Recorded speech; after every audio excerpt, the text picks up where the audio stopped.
Dennis, thank you so much. Galveston Art Center. I love this place. I look at images all the time on the website. It's a wonderful place. I'm super honored to be showing. And thank you to all the staff for hosting me. It's been really great since Tuesday. So Dennis talked a little bit about, this work being a continuation of a couple of other shows. Those shows are called Boredom and Failure, and I had version one, two, and three in different parts of the state. And these are sort of explorations, these pieces are explorations of examining boredom and failure and how those states can be productive as an artist. I have this like weird desire to always be in the studio tinkering around, whether it's productive or not. So hopefully maybe the artists in here can kind of understand that, right? This like need to keep going. I do these other larger light-based installations that take up a whole room, and they take a long time to make. And these pieces happen in and around during the time that those were kind of like being realized. So some of these things started as long ago as like 2011. Um, some things like take 7 years, like that windsock has flew in my backyard for 7 years. And I watched it deteriorate before it like kind of, I had this moment of realizing that I wanted it to be a piece of work. So there are aspects of time, mortality, again, boredom and failure in most of these. All of the pieces have stories to them, and I'll just maybe talk about a few of them, and then maybe I can take some questions. Um, yeah, so I'll actually start with the windsock. That piece, um, the windsock is actually part of a piece that I made in 2015, but I was never really like happy with. And when we moved to Lubbock from Kentucky, where I made that piece, it came with us. I disassembled it, and we bought a house in 2017. And I flew the windsock on that on the shed in the backyard and watched it deteriorate.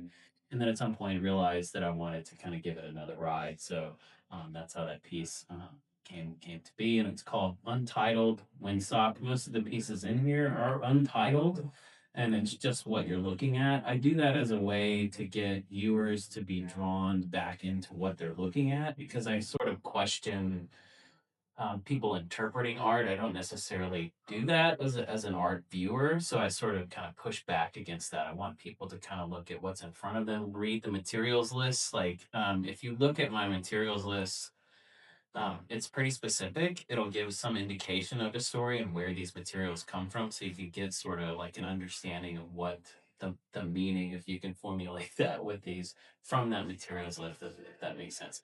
So that's the windsock.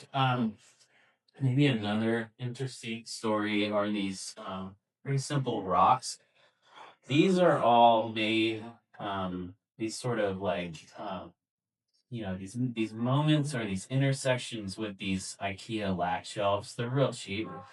A lot of art spaces and artists use them because they are sort of standard. They're simple and they look clean. They're kind of a delicate pain in the butt. I was going to cuss, but anyway, they are finicky, right? And they're hard to get level on the wall. So I like this sort of rough play with it. So like the second one in from the left actually passes through the lag shelf. And if you like, maybe I can wait or something. If you want to see, like, I'll pick up one of the rocks. And you can see like it's made of basically cardboard on the inside. Um, so this is a series exploring that specifically these rocks that collected on a trip with my wife Lindsay to the Nevada National Security Site in Nevada, about 90 miles north of Las Vegas, is a site where the United States detonated about 930 explosions, nuclear explosions. So one of the most heavily bombed places on the country in the world, actually. Um, and it is a mid-grade nuclear storage facility as well. It's kind of this trouble place, and it has this really tricky past.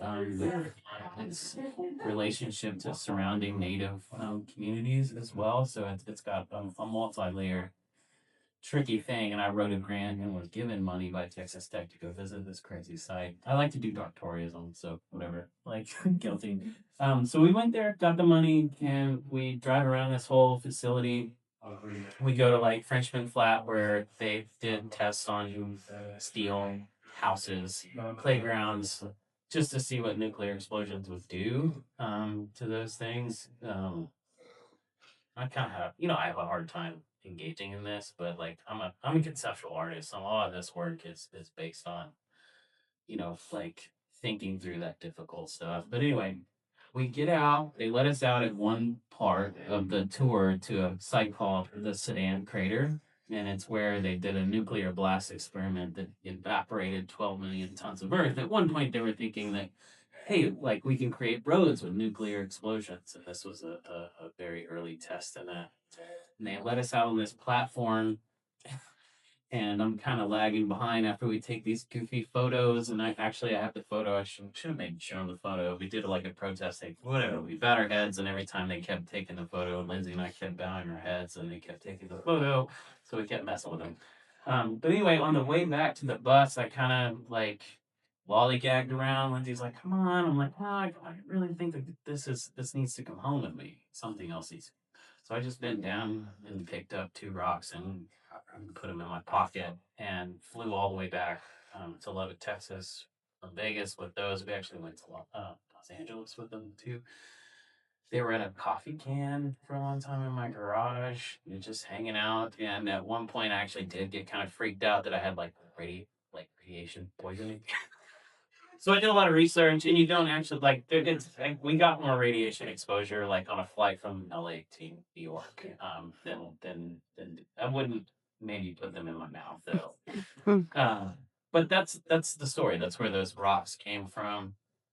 The squirrel tail was found in my front yard. It lived in a box with other things. Like I have, um, I don't know, I have a collection of lizards. It was in that box.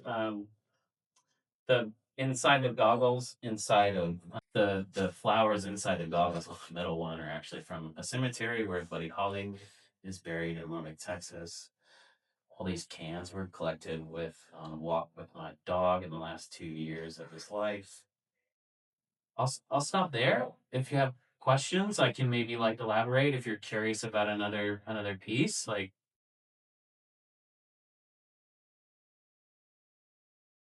so that's called it's untitled gypsum rock. I picked up a rock from Caprock Canyon on a hike with Lindsay and our dogs. Um, it's a piece of gypsum, which is what is a material that makes drywall, which is what it's inserted into. It lived in our front yard in our little like rock area for a couple of years until I decided I wanted to show students how to make a mold of something very difficult. So I made a rubber mold of it. It's very intricate, has those deep cracks. So I had to use plasticine and get on the side of those cracks, seal it up, do a rubber mold, and then I pour plaster into it and come to wherever I'm going to install and always ask, do you mind if I cut a hole in your gallery wall and then I insert the gypsum or plaster, which is also gypsum mixed up plaster into your gypsum based wall. So it is meant to be sort of cheeky.